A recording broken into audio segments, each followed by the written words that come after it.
Só um Tá. minutinho. Você é bonito para as câmeras, tem que se aceitar, tudo isso, né? É verdade. Bom dia. A gente vai começar aqui o webinar Bom com a Ana dia. Pita e com o Fábio sobre mudança de mindset.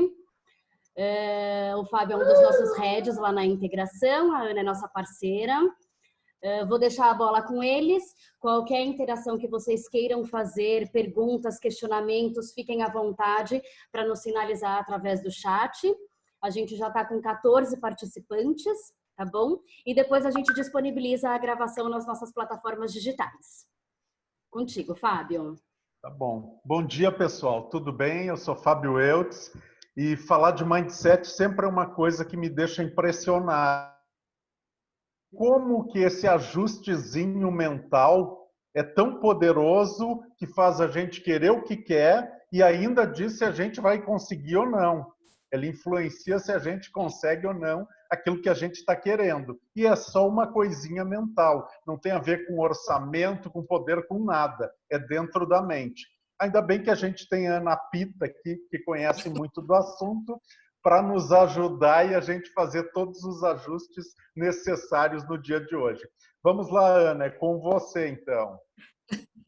Obrigada, Fábio, pela referência. Bom dia a todos. É um grande prazer estar aqui com vocês. Agradeço o convite da integração, grande parceira aí de muito tempo. E vamos então falar de mindset e de mudança de mindset. Como eu brincava aqui com o Fábio antes da gente começar de fato, nunca foi tão necessária essa mudança de mindset como nos dias de hoje. A começar por essas ferramentas digitais que nós agora somos obrigados a usar, né? Estamos todos aí, ou pelo menos uma grande maioria, em isolamento social.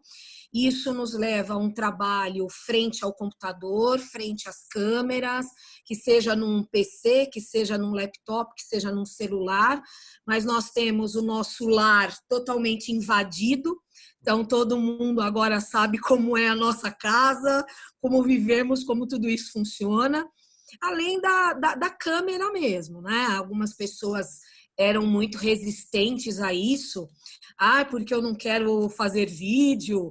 É o famoso papinho, porque a câmera fica pegando de baixo para cima. E tudo isso incomodava muito. E agora a gente se vê diante de uma situação de mudança desse pensamento, de ajuste dessas atitudes, para que a gente consiga viver diante dessa pandemia mundial. Então, a gente pode começar falando exatamente o que é o mindset. O que é o mindset? Porque a gente ouve muito falar, né? Mindset, mudança de mindset, enfim. Então, o que é o mindset e por que é tão importante falar sobre a mudança desse mindset, né? Mindset, se a gente for traduzir grosso modo, nada mais é do que modelo mental. Não é? Então, na verdade, o mindset é como se fosse o repertório que nós temos na nossa cabeça de tudo aquilo que começou a ser formado no berço. Nossas crenças, nossa cultura, nossa religião, é o que compõe a nossa personalidade, o que compõe a nossa maneira de ver o mundo, o que conduz as nossas ações, né? Por que agimos de determinada maneira, nós agimos dessa maneira, por conta desse repertório que nós temos na cabeça, ou seja, das coisas que nós acreditamos, daquilo que nós seguimos como sendo verdades, como sendo princípios, questões éticas. Então, o mindset, o modelo mental, ele interfere diretamente no nosso relacionamento com o mundo, seja mundo pessoal, seja mundo profissional, porque ele que vai conduzir a maneira como nós trabalhamos, como nós nos relacionamos com as pessoas que trabalham com a gente, que convivem com a gente. E ele é como se fosse uma regra, né, que a gente acaba obedecendo muitas vezes para classificar quem somos, quem são as outras pessoas e como que nós explicamos o mundo. Então, o mapa, o modelo... Oi. Ana, dá para dizer que é uma programação, que eu estou programando o meu cérebro, está tudo É, lá e eu programo de um exatamente. jeito ou de outro? Exatamente, exatamente. A gente pode dizer que é uma espécie de programação, só que aí é que entra essa questão da mudança do mindset. Porque ela não é, e na verdade ela não pode ser uma programação fixa. Daí a gente dizer que nós temos duas posturas desse mindset, desse modelo mental. Um mindset fixo, que aí a gente teria, vamos usar o que você colocou, a programação, né? Que é aquela programação que eu costumo sempre brincar, que lembra muito a síndrome da Gabriela. Eu nasci assim, eu cresci assim e vou ser sempre assim. Então, é aquela pessoa que que ela programou mesmo a cabeça dela e ela só consegue ver o mundo, ver as pessoas, agir daquela maneira. Ela não muda nunca. Então, na cabeça vem sempre aquele pensamento: eu sempre fui assim, eu sempre agi dessa maneira, sempre deu certo dessa maneira. E é aí que entra a necessidade de se falar de mudança de mindset. Porque nós precisamos, na verdade, desenvolver um mindset de crescimento. Tudo muda no mundo. Aliás, nós temos duas certezas apenas na vida, né?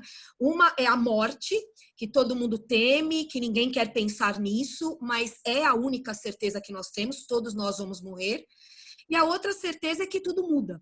As pessoas mudam, o mundo muda, a prova está aqui, à nossa porta, né?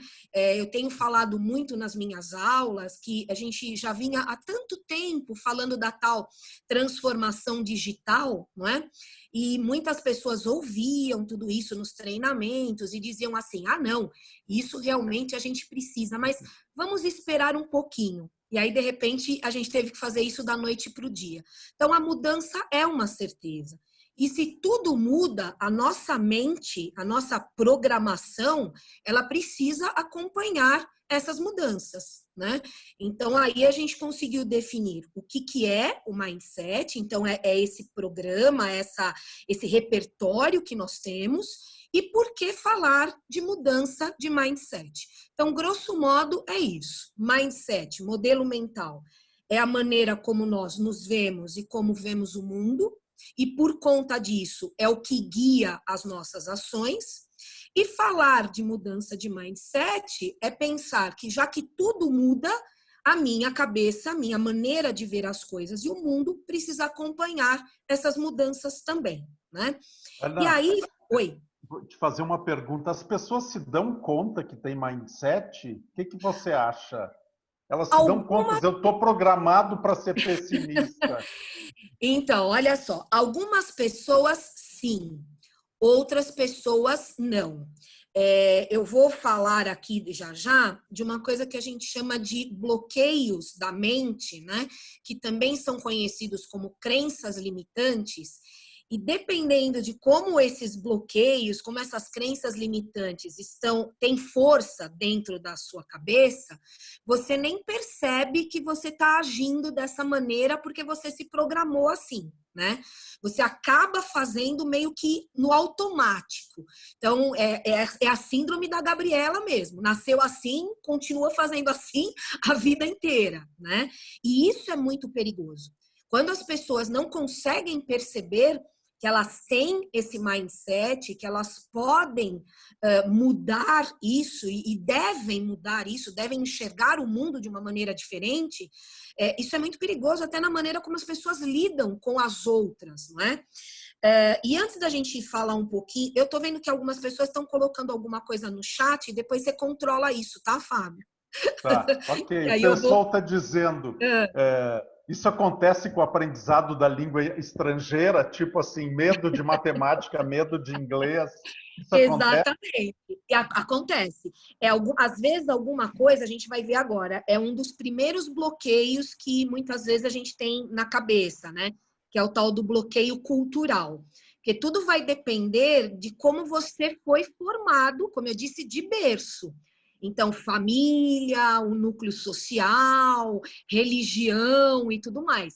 É aquela coisa, algo deve ter acontecido na escola, que te traumatizou de tal maneira que você não pode ver matemática, você não pode ver oração subordinada. Eu, como sou da área das letras, eu sempre brinco, né? Quando eu vou para treinamento de redação empresarial, eu sempre digo isso. Bom, agora, para provocar as pessoas, né?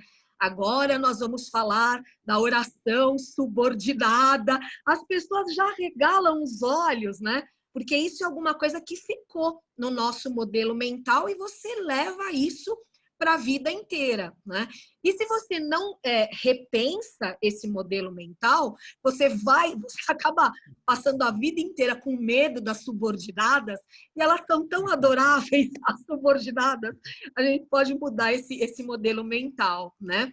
Eu vou começar pegando esse gancho da definição de mindset e da importância de falar de tudo isso. Eu vou começar com uma indicação que é bem bacana, que a gente considera, assim, a Bíblia nesse assunto. Então, Primeira dica. Primeira dica, são várias, tá? Então, para quem já ouviu falar de mindset e quer aprofundar, como também para quem ou nunca ouviu ou só tinha ouvido por cima, porque hoje a gente está falando tanto disso. Então, a gente tem aqui um livro que é considerado aí, não sei se você quer escrever no chat para as pessoas, né? Ele é considerado a Bíblia nesse assunto. Mindset, a nova psicologia do sucesso, né? Da editora Objetiva. Esse é um livro bem bacana, como eu já estou colocando aqui. Se é considerado a Bíblia, é porque hoje é o que há de mais moderno a respeito desse assunto. Então, vai definir realmente o que é mindset, vai trazer o mindset tanto para a vida pessoal como para a vida profissional. Por isso, esse subtítulo, a nova psicologia do sucesso, porque ele vai mostrar como você vai canalizar esse teu modelo mental, esse teu mindset. Aliás, a Carol, que é a autora desse livro, ela parte de uma frase que a gente insiste muito quando fala de modelo mental, quando fala de mindset, que é a seguinte: não basta você ser bom, é preciso você querer ser bom, né? Então, muitas vezes, o ser bom vem da sua formação acadêmica, vem das suas leituras, mas você não consegue canalizar esse ser bom de uma maneira positiva, tanto na vida pessoal como na vida profissional. E o querer ser está no seu mindset, está no seu modelo mental. Como que você conduz tudo isso, né? Então, aqui a gente tem uma primeira grande dica aí para falar desse assunto, tá? E aí, pensando nessa questão da mudança mesmo, Fábio, você me interrompa à vontade quando você quiser, tá? Tranquilo, estou aprendendo. Senão eu desembesto aqui e não paro de falar. E pensando nessa questão do mindset fixo, que aí lembra muito o que você falou, uma programação, como se fosse um computador, programou e vai agir e pensar sempre dessa maneira. Para a vida inteira. E um mindset de crescimento, o que vai possibilitar essa mudança, ou então o que vai muitas vezes impedir, travar essa mudança? Como eu disse, é o que nós chamamos, e a gente vai falar deles agora, os bloqueios mentais, ou como muitos preferem chamar, as crenças limitantes. Então, coisas que você acredita, daí crenças, e que acabam limitando a sua maneira de ver as pessoas, de ver o mundo, de agir. Então, vamos falar um pouquinho deles. Em primeiro lugar, para que nenhum participante aqui saia da nossa conversa pensando, meu Deus, eu sou doente, minha mente é doente, né? Então, vejam, os bloqueios mentais ou as crenças limitantes não são doenças, mas são obstáculos que nós criamos, e eu vou dizer para vocês por que a gente cria isso, de onde vem tudo isso, né? E esses obstáculos que nós criamos e colocamos na nossa cabeça, eles trazem duas sensações. Uma sensação que, infelizmente, é muito comum, que é a sensação de incapacidade diante do novo, principalmente. Então, aquela coisa, eu não sou capaz, eu não vou conseguir mudar, ai, meu Deus, agora, por exemplo, agora o trabalho é online, é home office, ai, meu Deus, eu não sei mexer. Então, esse bloqueio mental coloca sempre essa ideia de eu não consigo, eu não vou conseguir fazer, é um medo diante do novo. E uma outra sensação muito ruim desses obstáculos, desses bloqueios mentais, é você, já que você tem a resistência com o novo, você acaba também resistindo quem traz novidades. É mais ou menos como um pensamento assim: se eu não posso, você também não pode. Então, se eu não vou fazer, eu não quero saber o que você está fazendo de novo também. Então, já cria uma teoria de que a coisa é ruim, que não funciona, que você não está sendo honesto, que não é legal. Exatamente. Então, assim, se não dá certo comigo, se eu não posso ser diferente, eu também não aceito o diferente. E aí, é como eu disse, o total mindset fixo. Ele não muda, ele é sempre assim. E como você fez a pergunta, será que tem gente que percebe isso? Então, muitas pessoas não percebem. E aí é que é importante a gente entender quais são esses bloqueios mentais e como que a gente vai superar tudo isso. Porque, claro que eu vou mostrar a ferida, mas vou tentar também mostrar o curativo para essa ferida. Então, vamos lá. Eu vou dividir aqui em 4 grandes grupos esses bloqueios mentais, tá?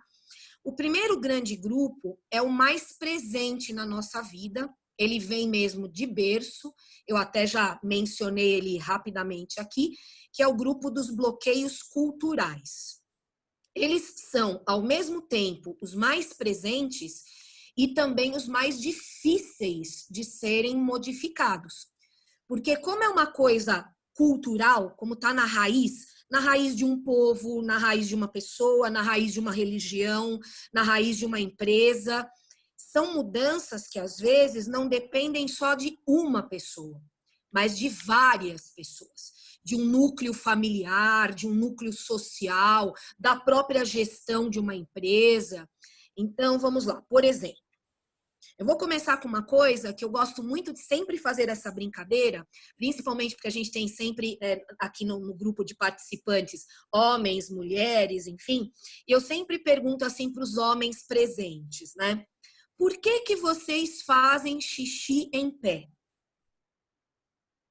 E aí as respostas que eu recebo são as mais, né? Ah, porque é mais fácil. Ah, porque é mais confortável. Ah, porque é mais rápido, né? E a gente sempre dá muita risada dessas respostas. Às vezes eu tenho alguns corajosos que dizem assim: ah, eu faço xixi sentado, né? E aí já aconteceu de, no meio de um grupo, alguém falar, eu faço xixi sentado, e um outro grupinho no canto assim fazer E é aí que eu quero. Eu gosto de fazer essa provocação para vir esse quando algum homem diz que faz sentado. Na verdade, a razão para fazer xixi em pé ou sentado é uma só. É cultural. Você aprendeu assim. De pequenininho, a mamãe pega lá o menininho, coloca no piniquinho e ensina para ele pegar o pipizinho, mirar lá no buraco, fazer em pé. E a menininha não. A menininha, a mamãe senta, forra todo o vaso sanitário. Então, na verdade, não é porque é melhor, é pior, é mais confortável, não é. Não, é porque é cultural. Nós aprendemos assim e a gente passa o resto da vida inteira fazendo assim. E aí é que vem essa coisa do ser automático. Quando é cultural, se torna meio que automático. Eu, por exemplo, eu entro no banheiro e nem penso na possibilidade de fazer em pé. Eu já entro e já automaticamente eu sento no vaso sanitário. É uma coisa mecânica.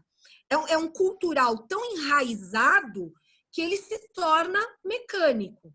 Só que aí, já que a gente está falando de mudança de mindset, olha o perigo quando isso é um bloqueio, quando isso te impede de pensar em possibilidades.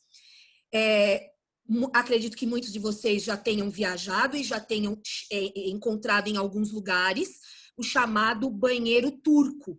O banheiro turco é aquele que você não tem o vaso sanitário, você tem um buraco e as marcas para colocar os pés. E aí não importa se você é homem, se você é mulher, se você vai fazer número 1 ou número 2, você vai colocar os seus pés ali, e em pé, ou então agachando assim só um pouquinho, é que você vai ter que fazer ali as suas necessidades. E se você tem esse bloqueio mental cultural, essa coisa do eu só consigo fazer sentada, ai, eu não consigo fazer em pé, eu nunca vou fazer, você fica segurando aquilo e acaba fazendo nas calças, né? Então, usando assim um exemplo bem bizarro esse de banheiro, mas que é uma coisa que todo mundo vai ao banheiro, acho que o cultural fica muito claro. Só que aí a gente... Oi, diga, Fábio. Ana, vamos esclarecer que na Alemanha todo mundo faz xixi sentado, tá? Então, Na Alemanha é completamente natural. exatamente E isso, eles Fábio. usam o argumento, eu é que limpo, por que que eu vou sujar? Exatamente. Né? Não tem. Você trouxe uma colocação muito legal para a gente perceber isso, né? Vou abrir um parênteses nessa tua colocação, inclusive. Quando a gente fala de mudança de modelo mental, mudança de mindset, não é pensando que nós não temos que ter um modelo mental, um mindset. Não, não. Nós precisamos, claro, de modelos mentais, nós precisamos de mindset. O mindset, como já foi dito, são a ética, as questões éticas, são os princípios, são as nossas crenças, é o que conduz na nossa vida. O que nós não podemos é ter uma crença, um princípio limitado. Então, veja, se nós temos culturas que entendem de maneira tão natural o fazer xixi sentado, né? Não como uma coisa errada, mal feita, ou porque é isso, ou porque é aquilo, por que que eu, mesmo na minha cultura, que é uma cultura que homem faz em pé e mulher faz sentada, eu não posso, de repente, mudar isso daí? Né? E aí, Fábio, foi legal você trazer esse exemplo que a gente começa a entrar em coisas desses bloqueios culturais que são muitíssimo sérias, né? Então, eu vou pegar uma coisa que é seríssima. Há um estudo, um exemplo, né? Um exemplo desses bloqueios. Há um estudo da psicanálise, da psicologia, que diz que quando a criança pinta alguma coisa na escola com o lápis preto, principalmente quando ela força muito o preto, ela está de uma maneira indireta ou inconsciente fazendo uma denúncia de alguma forma de agressão. Pode ser uma agressão física, pode ser uma agressão sexual. Há sim, claro, uma base da neurociência para isso, só que aí é que entra o perigo de você colocar como uma coisa fixa. É o generalizar, né? Então, toda vez que a criança pinta alguma coisa com um lápis de cor preto, é ruim, é errado? Nem sempre, né? Há um comercialzinho que eu gosto sempre de passar, é da TV espanhola, que as crianças estão pintando uns desenhos para o Dia das Mães. E uma das crianças, ela pega a folha e ela pega um lápis preto e força com muita, né, com vontade, assim, a folha, a professora fica olhando espantada, né? E aí a criança sai correndo com o papel dela, assim, e vai na direção da mãe. E a mãe é cega. E, na verdade, a criança pegou o lápis preto e forçou, porque ela queria criar aquele relevo para a mãe poder passar a mão, né? E sentir ali a mensagem que ela tinha feito para o Dia das Mães. E aí a gente tem uma coisa muito perigosa, porque pensa bem, você tem uma criança que desde pequenininha é condicionada que se ela pinta com preto, ou então coelhinho da Páscoa, vamos pintar o coelhinho da Páscoa. A sociedade botou na nossa cabeça que o coelhinho da Páscoa é branco. Só que o Maurício de Souza fez para a Mônica o Sansão, que é um coelhinho azul.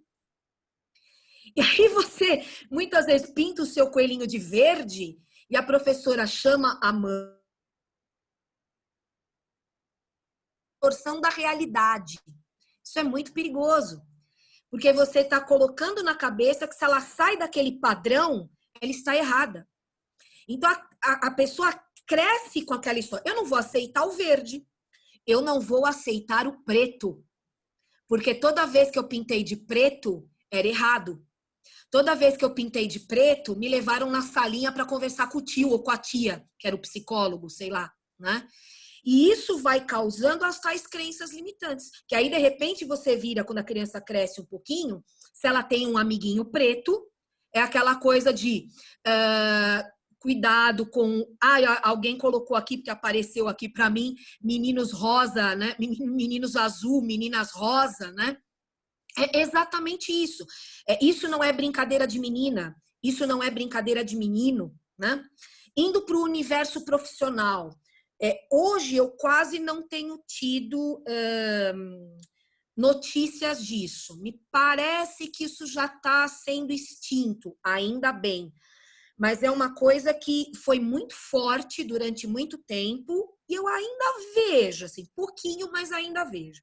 Algumas empresas, principalmente essas muito tradicionais, muito conservadoras, que colocam, por exemplo, num edital de contratação, então estão procurando um profissional para a área de marketing, de administração, né, de gestão.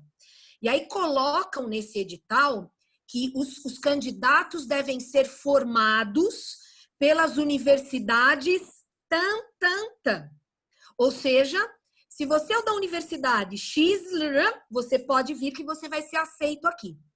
Se você fez a sua graduação na universidade sei lá eu da onde, segundo eles, esse sei lá eu da onde, tá? Você não pode nem se candidatar a essa vaga.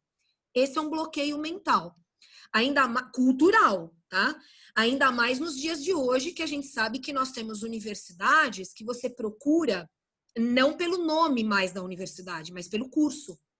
Você tem universidades que até então tinham um incrível nome, uma incrível marca, e hoje estão numa decadência total, dependendo do curso que você procura. Então, tudo isso é muito cultural.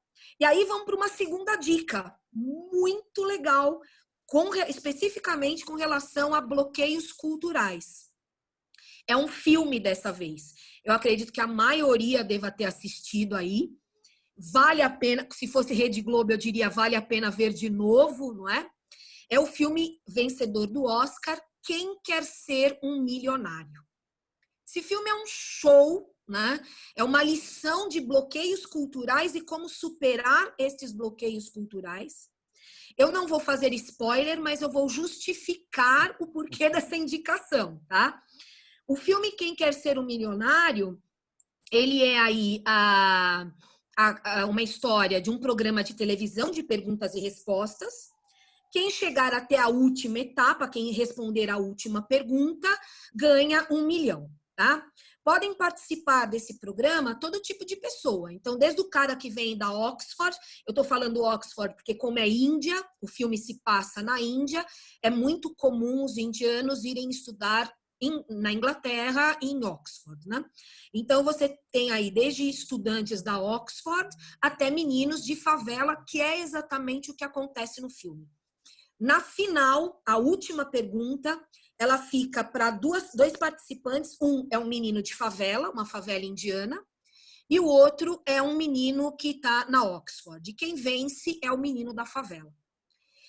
E aí o filme todo é a perseguição que esse menino e que os organizadores do programa sofrem. Por quê? Porque na cabeça, culturalmente, é impossível um menino de favela saber mais que um cara da Oxford. Então, o filme todo é uma volta no tempo para mostrar que conhecimento, muitas vezes, vem do mundo, não vem da faculdade que você frequenta. Então, esse filme é um filme muito bacana e uma aula de bloqueios culturais e como superar estes bloqueios culturais, tá? Então, esse filme é bem legal, vale muito a pena. Uma outra brincadeira, né, que é a tal, eu sempre conto isso. Eu tenho um amigo muito querido, um professor que trabalhou comigo muitos anos, e ele é português. Ele é um professor muito influente, porque ele trabalha com essa área de relações internacionais, comércio internacional, tem livros publicados no mundo, não só no Brasil, mas ele tem aquela coisa do sotaque português muito forte e tal. Então, culturalmente, aqui no Brasil, ele é vítima das piadinhas de português. Ele escuta tranquilamente. E quando ele termina, a piada terminou, ele olha para a pessoa que está contando, para o grupo, né, e diz assim, com o seu sotaque. Curioso. Para os brasileiros, nas suas piadinhas, os portugueses são sempre os burros. Mas lá em Portugal, num jardim, não há nunca uma placa a dizer proibido pisar na grama. Porque até os jumentos que nascem em Portugal sabem disso. Então, com esse cutucão, ele está mostrando de novo uma coisa que é uma questão cultural. É um bloqueio cultural. Questão de atraso, por exemplo, né? Aquela história de, mas todo mundo chega atrasado. Isso é brasileiro. Brasileiro chega atrasado. Isso é normal. Não, não é normal. Não é normal. É uma falha. Você precisa respeitar horário. Ponto. Chegar atrasado é uma falha. Se a gente desculpa ou não, outra história. Mas que é uma falha, é uma falha.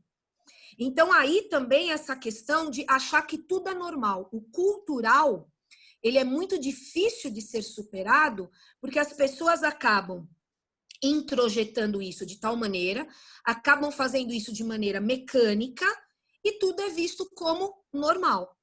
E aí, como você já tinha prometido que eu vou trazer várias dicas, então vem aqui uma segunda dica, só que segunda dica não, terceira, né? Porque a primeira foi um livro, a segunda foi o filme, e essa terceira, só que essa é assim, um soco no estômago, tá? Ele é um livro mais pesado, porque ele é um livro de neurocientistas, então pessoas que estudam o mindset, estudam a nossa mente, os nossos modelos mentais, e ele vem desconstruir essa mesmice de achar que tudo é normal. É esse livro aqui, da editora Vozes, é o livro Normose. Ele tem um subtítulo muito sério. A patologia da normalidade.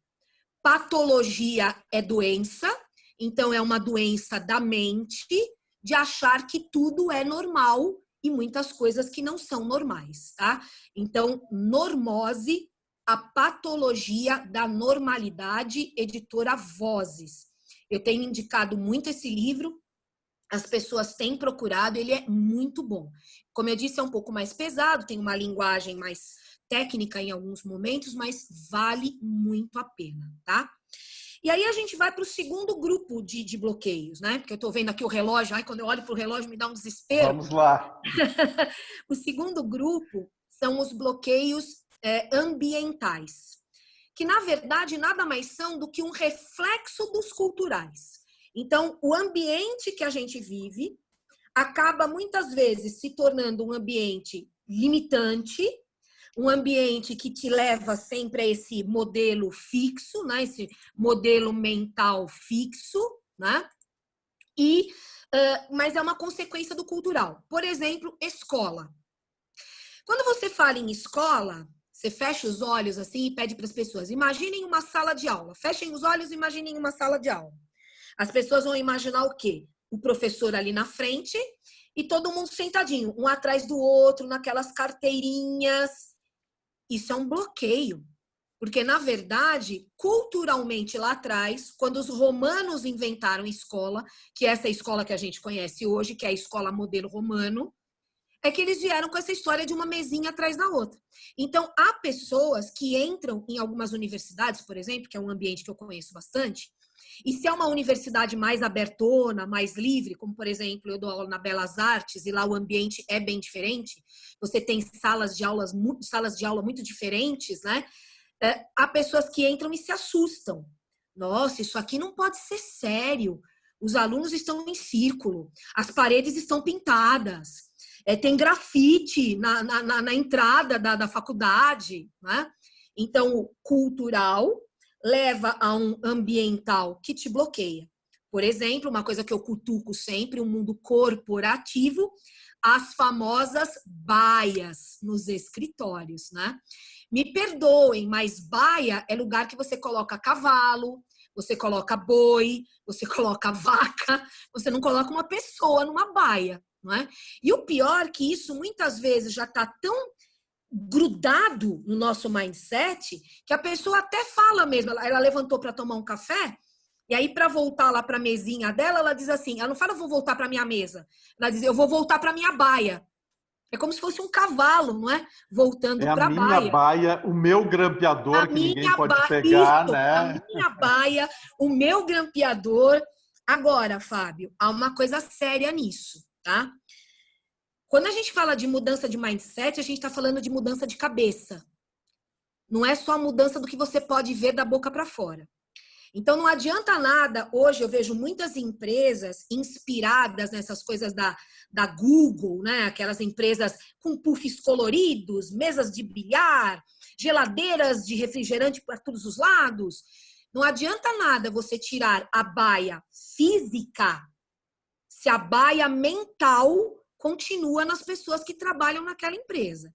Se você ficar mais que 10 minutos no puff, alguma coisa está acontecendo, né? Exatamente. Olha, tem alguém aqui que acho que já fez ou aula ou treinamento comigo, que, nossa, tá falando Leandro, que lembrou de um comentário. É verdade. Deixa eu ler aqui para todo mundo, né? Lê aí, por favor. O Leandro Aguiar disse assim, lembro desse seu comentário em 2008. Olha, né? Aí. Na década passada, quando lecionava no curso de administração da UAM. E era uma desconstrução quase inimaginável. Hoje tornou-se o novo normal, né? Aí, é isso aí, Leandro, querido, obrigada pela participação. É exatamente isso, né? Então, o bloqueio ambiental, ele é uma consequência do cultural. Então, essa coisa que nós vemos em muitas empresas, coisas que nós vemos em muitos ambientes sociais também, é uma coisa que a cultura botou na cabeça que é assim e as pessoas vão repetindo isso. Quarta dica, então, primeira foi um livro, segunda foi um filme, terceira foi um livro, quarta é um filme também. Esse é outro, eu tenho certeza que a grande maioria aqui assistiu, já passa toda hora na televisão, é um clássico de bloqueio ambiental, né? E talvez o seu chefe seja esse, né? O Diabo Veste Prada. O Diabo Veste Prada, a gente tem a gestora, que já tem aquele bloqueio ambiental, que é um ambiente de cima para baixo, manda quem pode, obedece quem tem juízo, né? Mas, além disso, a gente tem um ambiente da moda, né, que é a revista que a menina vai trabalhar, é uma revista de moda, e ela não gostava daquilo. Ela não queria nada daquilo para ela. Ela, na verdade, só queria ser editora de uma revista. Como ela foi trabalhar nessa revista, ela acaba se tornando aquilo. Eu vou usar uma palavra, me perdoem, é uma palavra muito forte, mas é exatamente o que acontece. Ela acaba se prostituindo, no sentido de se vendendo, né, para conseguir se encaixar naquele ambiente. E no caso do filme, é um prostituindo, quase que no sentido literal, porque, inclusive, para conseguir alguns favores que ela precisa para aquele ambiente corporativo, ela acaba tendo relações sexuais com uma pessoa só em troca disso. E isso, infelizmente, acontece muito. Não estou dizendo as relações sexuais, tá?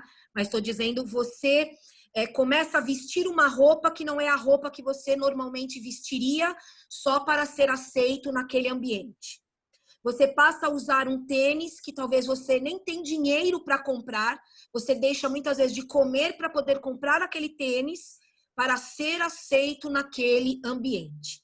Então, esses são os bloqueios ambientais, muito sérios. Aí vamos para o terceiro grupo, para a gente poder terminar bacana isso daqui. O terceiro grupo são os bloqueios intelectuais. Os bloqueios intelectuais, eles têm intelectual, conhecimento, tá? Então, eles têm dois lados. A falta de conhecimento, então é lógico que a falta de conhecimento vai ser um bloqueio, porque na hora de uma discussão, na hora de uma conversa, você não tem o que falar. Então, você vai contar sempre as mesmas piadas, os mesmos exemplos, os mesmos cases. Mas há o outro lado também, que é o excesso de conhecimento, mas o excesso de conhecimento no sentido de numa única área. Então, por exemplo, a pessoa fez uma graduação em marketing. Ela faz uma pós-graduação em marketing. Ela trabalha com marketing. O livro de cabeceira é o Kotler. Ela já está pensando no mestrado e no doutorado em marketing. Ou seja, essa pessoa sabe tudo de marketing, é quase que um filhote do Kotler, mas ele só enxerga o mundo com os olhos do marketing. E por isso ele vai ter sempre uma resistência, daí a gente chama de bloqueio, com relação a outros conhecimentos. Aí eu quero contar duas coisas muito legais aqui. Uma que vai dar origem à minha outra indicação, que eu já não sei mais se é a quinta, se é a sexta indicação. Uma vez eu estava num treinamento, tudo estava correndo às mil maravilhas. Quando eu cheguei nessa parte, um participante ficou assim, eu vi que ele ficou incomodado, ficou bravo, né? E aí ele virou para mim e falou assim: ah, Pita, peraí, até aqui estava indo tudo legal, então agora você está falando que se meu filho estiver doente, eu vou procurar um médico e não tem que ser um médico que se especializou em medicina? Eu vou procurar um médico que se especializou em quê? Em culinária? Bom, primeiro eu respirei fundo, porque ali ficou visível a presença de um mindset fixo. O tal do bloqueio cultural, o tal do bloqueio da crença limitante, né? Respirei fundo, dei a oportunidade dele perceber, né, que ele estava ali, né, bloqueado nesse assunto. E aí eu disse para ele assim, que é a minha dica para todo mundo ir atrás e conhecer. Eu disse assim: depende. Se esse médico for o Pat Adams, eu levo ontem meu filho. Para quem nunca ouviu falar, Pat Adams é um médico americano, tá vivíssimo, vem sempre aqui ao Brasil, inclusive, que criou aquilo que hoje nós conhecemos como doutores da alegria.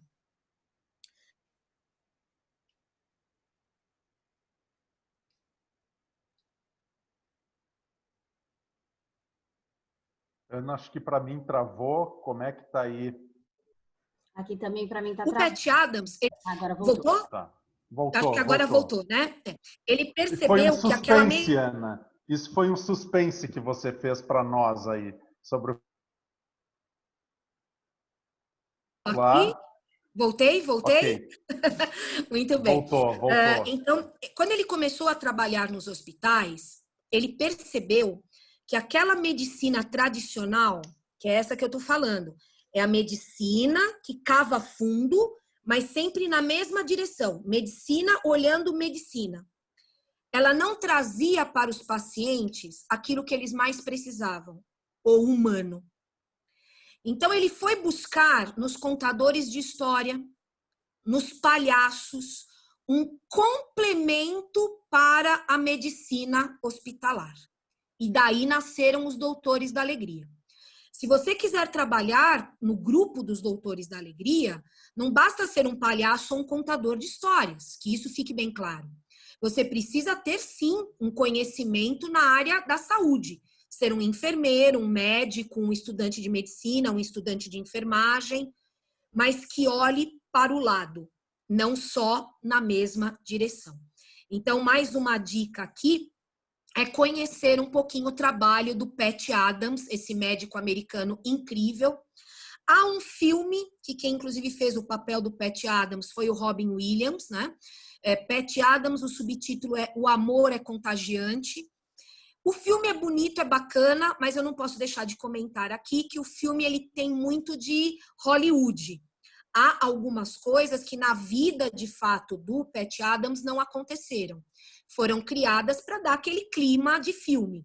Então, a minha indicação não é o filme, mas é vocês colocarem no YouTube, joguem lá no YouTube, Pat Adams, no programa Roda Viva, da Cultura.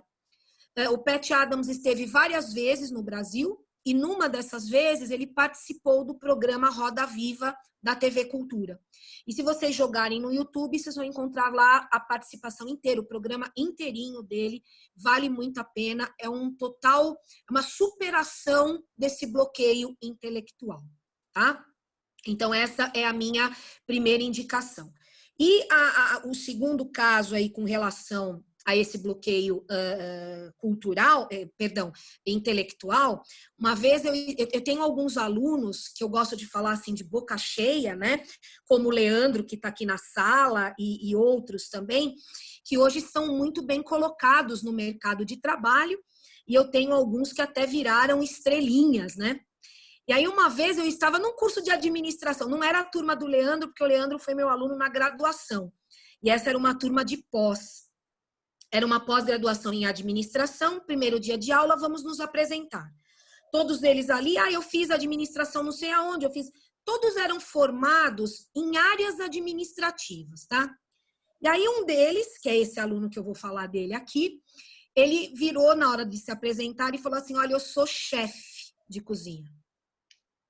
Quando ele falou, eu sou chefe de cozinha, eu fiz gastronomia, um outro imediatamente virou para ele e falou assim, mas peraí, o que você está fazendo aqui? Você não é o chefe, não é o cozinheiro? O que você veio fazendo uma pós-graduação de administração? E ele, sem pestanejar, ele respondeu imediatamente. Ele disse assim, veja, eu já sou chefe de cozinha, eu já fiz gastronomia, eu já sou cozinheiro. É que agora eu quero ser o dono do restaurante. E para ser o dono do restaurante, eu preciso buscar conhecimentos de administração que na graduação de gastronomia eu não tive, por isso que eu estou aqui. Sabem de quem que eu estou falando? Eu estou falando do Alex Atala. O Alex Atala, que é esse chefe brasileiro, o único chefe brasileiro com 3 estrelas no Michelin, que foi meu aluno querido na pós-graduação e que ainda bem mostrou que tem uma cabeça bastante aberta. Que não é porque fez gastronomia que precisa fazer pós em gastronomia, pós-doc em gastronomia, mas você pode ampliar o teu repertório intelectual olhando para outras áreas do saber. E, finalmente, a gente chega no último grupo de bloqueios, e esses os mais perigosos, né? Que são os bloqueios emocionais. Por que eles são os mais perigosos? Porque a emoção... Eles são complicados, né? Exatamente. A emoção complicou a situação. Exatamente. Primeiro porque são os mais difíceis das pessoas aceitarem que elas têm, né? Eu não sou assim. É a primeira resposta, né? Eu não sou assim. Eu não sei. Alguém colocou aqui que foi um excelente exemplo do chefe de cozinha. Eu também gosto muito desse exemplo. Mas vamos voltar para o emocional. Eu não sou assim, eu não vejo assim. Então, o exemplo que eu gosto nesse caso é um exemplo bastante pesado. É só uma comparação, mas cai como uma luva. É o alcoólatra. O alcoólatra, quando você diz para ele que ele precisa buscar uma ajuda, que isso está acabando com a vida dele, a primeira reação é não aceitar. E ele sempre diz o seguinte, não, eu só bebo socialmente. Quando eu quiser parar, eu paro. E normalmente ele só vai parar quando ele já destruiu a vida dele, a vida de outras pessoas também. Então, os bloqueios emocionais, eles são muito complexos, porque nem sempre nós conseguimos resolver sozinhos. Precisamos mesmo... Ana, trazendo para o ambiente do trabalho, né? Às vezes o mau humor. Exatamente. Eu estou mal-humorado, que eu atrapalho os colegas, mas eu tenho certa resistência, é emocional. Exatamente. Não querer abordar isso, etc. Exatamente. É aquela coisa do hard, hard, hard. Lembra aquele desenhinho do hard, hard, hard, que era a hiena, que só ficava ó dia, ó noite, ó azar. Pessimismo, né? O também. pessimismo, é isso. E o problema também, Fábio, dessa questão dos bloqueios emocionais, é que aí sim, eles não são doenças, mas eles podem se tornar. Então, por exemplo, é uma pessoa com muito medo, um medo extremo de tudo. Medo do ridículo, medo de barata, medo de altura, medos. E ela nunca busca entender o porquê desses medos. Ou ela nunca busca superar o porquê desses medos. Aí a gente volta para o livro Normose, porque ela acha que é normal ter medo. Só que ela já não percebe mais que esse medo que ela tem é um medo excessivo. O que pode acontecer com isso, Fábio? Isso pode se tornar uma síndrome do pânico. E aí sim, uma doença não física, mas uma doença da mente, né? A fronteira entre o normal e o transtorno é muito próxima, né? Exatamente. Então, os bloqueios emocionais são realmente muito perigosos, tá? E aí, para a gente já ir caminhando aqui para o nosso final, que eu estou vendo o relógio já piscando, mais uma dica. E essa é muito bacana porque eu disse assim, eu vou mostrar as feridas, que são os bloqueios, e vou apontar alguns caminhos para superar esses bloqueios, para superar essas crenças limitantes. Os livros e filmes que eu já indiquei já são caminhos. Os cases que eu já contei aqui já servem de inspiração, já são caminhos. Mas eu tenho mais um outro livro, e esse é bem bacana, ele vai bem para o mundo corporativo, que é o Desconstruindo o Mindset e Construindo Inovação. É como você pode usar esses conhecimentos da neurociência, né, esses conhecimentos do cérebro, para alavancar resultados. Então, é um livro bacana porque ele mostra aquilo que eu falei no comecinho. Não basta você ser bom, é preciso você querer ser bom, né? Que, aliás, essa frase é do Paul Arden, né? Para você querer ser bom, você precisa mudar o seu mindset. Colocar no lugar dessa coisa fixa, quadrada, bloqueada, o crescimento, né? A abertura para o novo, a abertura para o diferente, a abertura para o querer saber. E aí, se eu posso ainda deixar aqui alguma colaboração nessa nossa conversa, eu ficaria o dia inteiro aqui, tá? Como a gente tem um tempinho mais limitado, como que eu supero esses bloqueios? Eu costumo dizer que há um tripé para a gente poder superar esses bloqueios, essas crenças limitantes e mudar realmente o nosso mindset. Que claro que essa mudança também é uma mudança que leva tempo, não é uma coisa da noite para o dia, não é? A primeira coisa, a primeira base desse tripé é a busca constante de informação. Não precisa necessariamente ser informação ou conhecimento acadêmico, mas informação de mundo. Saber o que está acontecendo no mundo. O que as pessoas pensam, o que as pessoas falam, jornal, revista, internet, bons livros, boa informação, tá? Uma pessoa com informação, ela tem um leque maior de repertório. E aí é muito mais difícil ela ficar condicionada a essas crenças limitantes, a esses bloqueios mentais. Mas, repito, informações boas, de qualidade, né? Alguém está falando aqui que um professor da faculdade dizia que temos que ter conhecimento de almanaque, a gente tem que ter conhecimento de tudo, né? É conhecimento de vida, é saber o que está acontecendo. Nossa, eu estou vendo alguns recados que eles estão subindo aqui. Agora apareceu do Nunes, um querido consultor também, amigo, que está mandando um beijo enorme. Diz que me conhece desde a década de 80. Ah, meu Deus do céu, que delícia! Então, primeiro é a busca constante de informação, tá? Segundo pilar desse tripé, a sensibilidade, Fábio. Isso é fundamental. Você falou aí do mau humor. A sensibilidade é o que ajuda a vencer esse tipo de coisa, né? O mau humor, o pessimismo, sim. Ou então uma tristeza constante. Você precisa se permitir sentir. Nós vivemos num mundo que está ficando muito gelado. Não sei se agora com a pandemia isso vai mudar, né? Dizem que vai mudar. Vamos esperar para ver, não é? Mas falta sensibilidade, né? Essa coisa de olhar para o outro e saber que de alguma maneira você tem responsabilidade naquilo, né? Então essa sensibilidade, o chorar, o rir, o mostrar que você está feliz ou mostrar que você está triste, não é? Não é pecado para ninguém. A gente falou dos bloqueios emocionais. Um bloqueio que precisa ser vencido é essa história de achar que quem faz terapia é louco. Na verdade, todo mundo deveria fazer terapia. É que, infelizmente, ainda o preço não é tão acessível assim. Mas lidar com o ser humano é muito difícil.